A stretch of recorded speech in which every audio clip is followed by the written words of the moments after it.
السلام عليكم. اليوم باش نحكوا على 4 عروض الأربعة جوارات توانسة. أول حاجة ما تنسيوش اللايك والأبوني وخلينا نبدأ.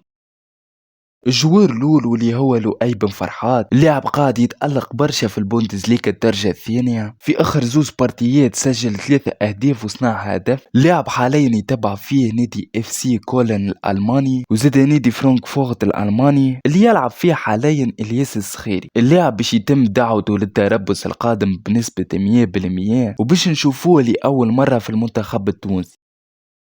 اللاعب اللي بعده واللي هو جاك ديارا، لاعب الترجي الرياضي التونسي، حاليا يتبع فيه نادي نيس الفرنسي. لاعب قدم برشا مع الترجي رغم انه حاليا لعب 6 مباريات في البطولة سجل فيهم 2 أهداف، و4 مباريات في الشامبيونز ليج سجل فيهم 2 أهداف. انتقل للترجي بصفقة 172 ألف يورو، وإن شاء الله الترجي تعرف كيفاش توظف اللاعب متاعها.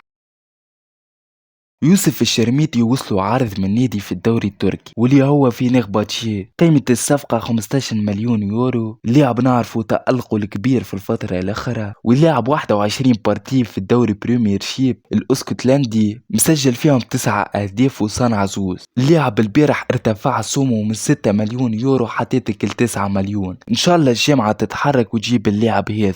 وهكا نكون وصلنا لاخر المقطع. ما تنسيوش اللايك والسبسكرايب، وهذوما فيديوهات نجموا تفرجوا فيهم، والسلام.